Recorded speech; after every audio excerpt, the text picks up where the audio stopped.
Salve, salve galera! É uma honra estar aqui com vocês novamente para mais uma aula de sociologia e filosofia.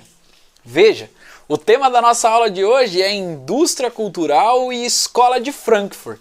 Nós vamos aqui debater os principais personagens dessa história, não é o Batman e o Robin, tá? Mas nós vamos dialogar aí um pouquinho para entender esse conceito tão importante na sociologia e na filosofia e indústria cultural, tá? Então, por que nós vamos trabalhar dentro de duas matérias? Porque a indústria cultural reverbera aspectos da sociedade, sociológico, nós vamos falar de meios de comunicação de massa, e também nos aspectos filosóficos, principalmente para a gente entender o processo de formação dessa sociedade de massas e também da indústria cultural, beleza? Então nós vamos trabalhar tanto filosofia quanto sociologia, vamos junto, vamos entender tudo isso, tá?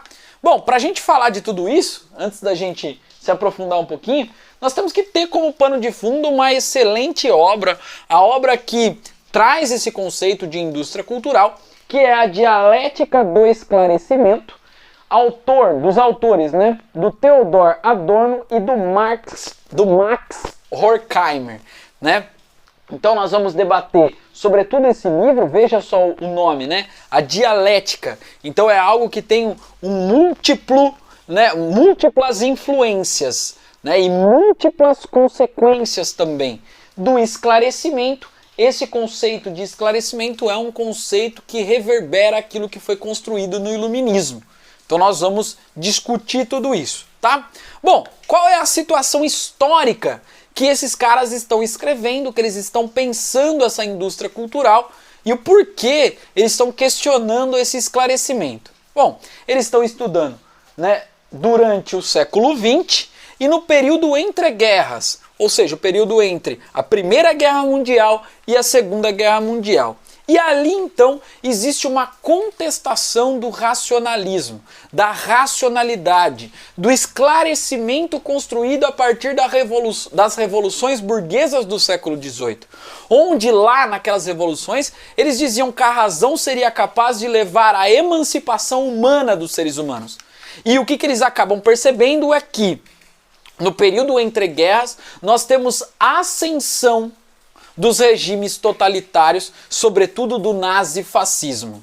Então, como numa sociedade que tinha como fundamento e princípio básico a racionalidade, conseguiu construir o nazismo? Então, será mesmo que a razão emancipa o ser humano? Será mesmo que essa racionalidade inaugurada no iluminismo é a racionalidade que vai só levar o ser humano para o progresso? Então é a partir disso que esses intelectuais começam a contestar a forma de racionalidade desenvolvida durante o período do iluminismo. E se a gente puser o nazismo na parede, nós vamos esmiuçar ele e entender que ele, né, foi desencadeado a partir de um fruto de excesso de racionalidade, e é uma racionalidade, né, construída a partir de uma lógica baseada no lucro. Então, se existe racionalidade dentro das ciências, se existe racionalidade dentro da tecnologia, essa racionalidade ela não tinha como objetivo principal, segundo esses pesquisadores, a emancipação humana. Então todo o desenvolvimento científico e todo o desenvolvimento tecnológico não tem como fundamento básico tornar o ser humano livre e autônomo. Na verdade, a racionalidade foi instrumentalizada para que ela pudesse ser usada para a inovação tecnológica, e essa inovação tecnológica servisse para as empresas acumularem mais capital. Então ali há um problema. Por quê? Porque toda vez que houver uma crise do capitalismo, né, obviamente que tudo isso vai abalar, toda essa estrutura vai abalar, e essa burguesia, vamos dizer assim, né, essa classe dominante do capitalismo vai apelar a mecanismos autoritários para enrijecer o sistema e evitar a destruição desse sistema. Então o nazismo está nesse escopo, está no enrijecimento da estrutura capitalista para que a estrutura capitalista que sofre naquele momento consiga passar por conta das convulsões sociais que podem acontecer fruto da crise, tá? Então, qual é a superação da crise? A defesa dos interesses nacionais, o enrijecimento do sistema e a dominação feita através da tecnologia. Então, o racionalismo inaugurado pelo iluminismo não é o racionalismo emancipatório, né? O racionalismo que busca a acumulação, que busca a lucratividade e que são duas coisas completamente diferentes, tá? Bom, e o Adorno então chega a afirmar que o esclarecimento é totalitário, porque ele colocou para a sociedade, né, uma visão única. Ou seja, não existe processo fora desse sistema colocado pela burguesia. Não existe vida fora dessa racionalidade de mercado, né? Não existe vida fora dessa razão matematizada, tida como verdade absoluta. Então o ser humano, ao invés de conseguir se libertar a partir da racionalidade, né, a partir dessa racionalidade que poderia esclarecer a vida humana, na verdade o ser humano fica preso às consequências dela, preso ao trabalho, preso à acumulação, preso a toda essa estrutura que não há mais possibilidade de você imaginar a superação desse sistema. Até porque se você pensa, você tem dificuldade de pensar fora desse sistema.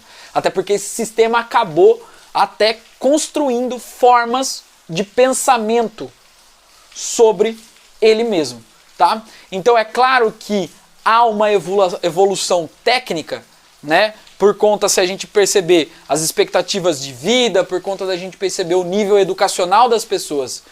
É claro que existe isso, eles reconhecem isso, mas o questionamento há uma evolução moral e ética, porque continua existindo guerras, né? Continua existindo fome, né? Continua existindo exploração do trabalho e continua existindo a aniquilação da vida. Então, a reflexão filosófica até que ponto a tecnologia salva o ser humano? Será que ela é capaz de salvar mesmo ou ela prendeu o ser humano? E um vídeo sensacional para a gente fazer esse tipo de reflexão é o Tempos Modernos, né? Que mostra ali o Charles Chaplin totalmente preso ao seu trabalho, que é um trabalho alienante. Beleza? Então aí, para a gente fazer uma reflexãozinha sobre o ser humano e a razão, né? O ser humano está preso à manipulação. Os caras acabaram instrumentalizando a razão. E essa instrumentalização da razão voltada para o lucro e para a acumulação de capital, né, a gente chama de razão instrumental, certo? Então o ser humano, para preencher essa vida vazia, visto que ele passa por um processo de alienação no trabalho, ou seja, ele não reconhece aquilo que ele está fazendo, principalmente porque ele não determina como se produz, por que se produz, e ele não fica com aquilo que ele produz. Então, como que ele vai preencher esse vazio, visto que não tem sentido aquilo que ele produz? É preenchido por construções de desejos e vontades feitas pelo próprio sistema. E aí, esse desejo construído pelo próprio sistema é construído com base no consumo. Então, o ato de consumir, o ato de querer, acaba refletindo um gozo, acaba refletindo um prazer, traz uma sensação de prazer, uma sensação de ser alguém. Então veja que interessante, como que essa razão instrumentalizada trouxe a ideia de que ser livre é conseguir comprar o que você quiser. E na verdade, a gente não é mais capaz de pensar em outras formas de liberdade, senão essa liberdade do ir e vir para consumir, de se expressar para consumir, né? E de consumir pelo simples fato de consumir, né? é um consumo vazio, tá? Então a liberdade, que foi lema da Revolução Francesa, também passa a ser instrumentalizada como a liberdade do consumo, né? Quantas vezes você não pega aí pessoas que vão falar sobre liberdade e falam, olha, os Estados Unidos, o Brasil ou N país aí tem liberdade. Por quê? Porque você vai no mercado, tem várias marcas, né? Você pode comprar várias coisas. Há um questionamento possível sobre isso. Mas veja o empobrecimento daquilo que os filósofos estudaram sobre liberdade historicamente e a gente instrumentalizar a liberdade apenas para o consumo, né? E aí então, já que essa razão está instrumentalizada, e esse é o diagnóstico do Theodor Adorno junto com Max Horkheim, e os caras se perguntam, há uma solução então, por conta dessa instrumentalização da racionalidade? É possível construir então uma racionalidade emancipacionista, uma razão que vai de fato construir a liberdade humana, né? Uma razão que permite a liberdade de criação, a liberdade de ação, a liberdade de ser? Então, o Adorno vai responder essa indagação que ele mesmo faz de uma forma muito pessimista. E ele é considerado assim, entre os filósofos, um cara bastante pessimista. Ou seja, não há solução no curto prazo, tá? A razão humana está podre. Ela está podre e é preciso entender fundamentalmente o funcionamento dessa lógica para conseguir agir, tá? Então o Adorno e o Horkheimer, eles são filósofos de uma escola, que é a escola de Frankfurt, mas de uma maneira bastante pessimista. E eles vão recorrer a um conjunto de ideias de análise da sociedade para tentar fazer análise dessa sociedade consumista, dessa sociedade do lucro, dessa sociedade capitalista. E eles vão se apropriar das teorias marxistas, né? E vão fundar ali uma escola, que é a escola de Frankfurt, que tem responsabilidade não só na análise econômica da sociedade, mas sim entender a economia da sociedade para entender o funcionamento da cultura e o porquê da construção desse desejo de consumo, tá? E aí então ele vai entender que existe um domínio completo, um domínio econômico completo do operário. Então, se o operário, pelo menos lá no início da Revolução Industrial, ocupava o seu tempo no trabalho, agora, na primeira metade do século XX, ele tem o seu trabalho também, o tempo de trabalho dominado pelos donos dos meios de produção, mas também, fora do seu ambiente de trabalho, ele também é dominado. Principalmente porque há uma possibilidade de você transformar essa hora de lazer em um produto para que esse operário consuma, né? Então, se você analisa que a burguesia acaba dominando a infraestrutura, ela também, segundo esses caras, domina a superestrutura, que é onde estaria a ideologia, a construção dos desejos, a construção da cultura. Então, se ela domina, ela fabrica também o que é felicidade, ela fabrica o que é desejo, ela fabrica o que é uma vida próspera. E essa fabricação dessa vida próspera, né, que necessariamente contribui muito para a exploração do trabalho, vai ser aquilo que eles estudaram e que estava em formação, né, que é uma indústria da produção do desejo, uma indústria da produção da ideologia, uma indústria da produção de um ambiente em que você possa ser ideologicamente feliz mesmo sendo explorado. E esse ambiente é o que eles chamaram de indústria cultural. Então a indústria cultural, que é essa fábrica de produção de cultura, essa fábrica de construção do que é ser feliz, do que é ter desejo, vai ser a responsável por viabilizar de forma mais voraz a exploração do trabalho.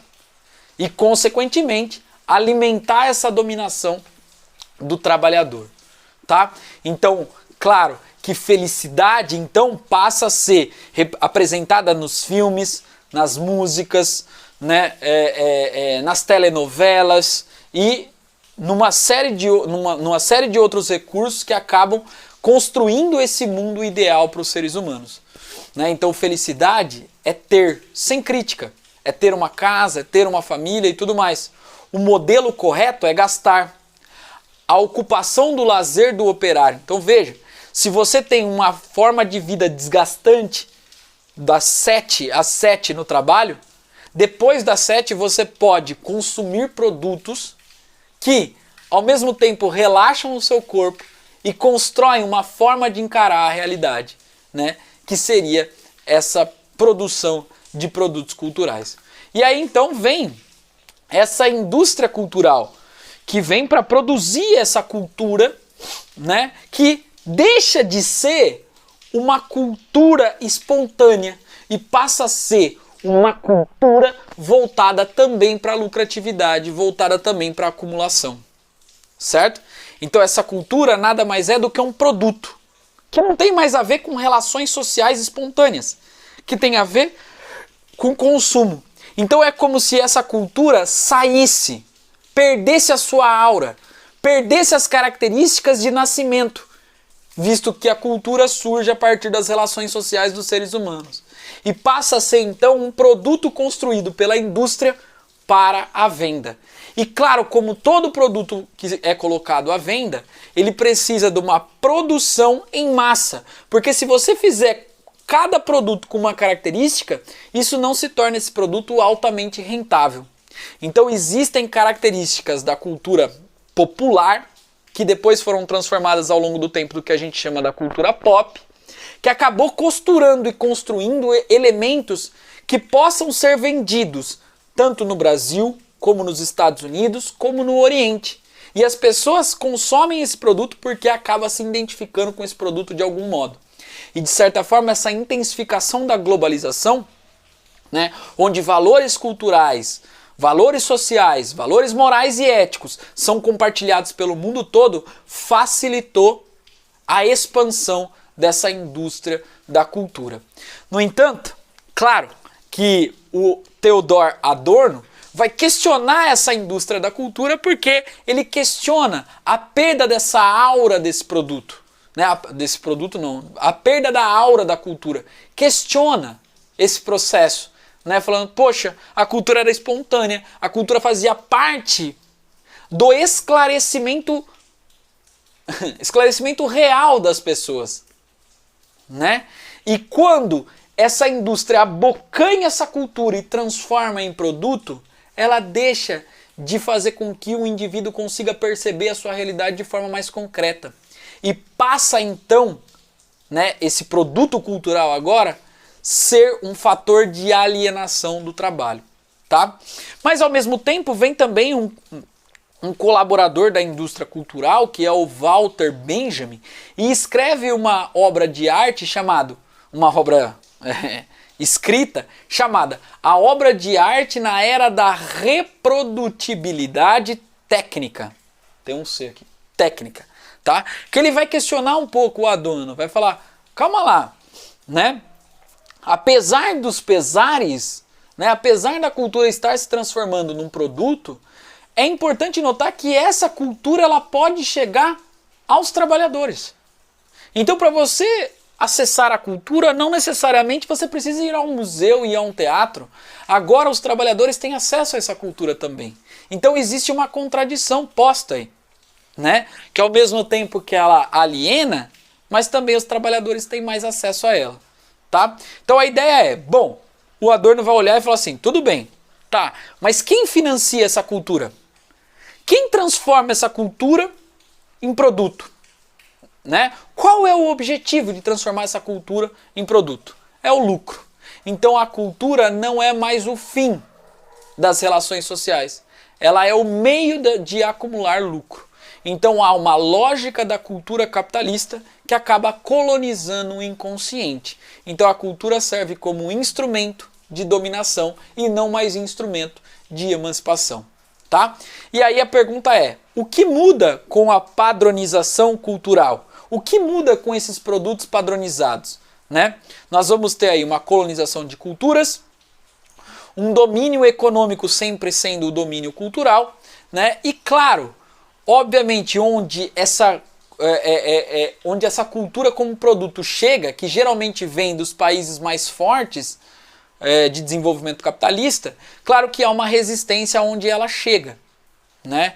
Principalmente onde há comunidades que valorizam a sua cultura tradicional que não aceitam. Então existe uma absorção até certo ponto e uma resistência dessa cultura de fora que chega, tá? Outra coisa que a gente vê é um baixo nível estético, porque existe uma facilidade de assimilação do conteúdo, né? E uma referência às práticas cotidianas, geralmente ao consumo, né? Bebida alcoólica, carro, viagem, tudo mais.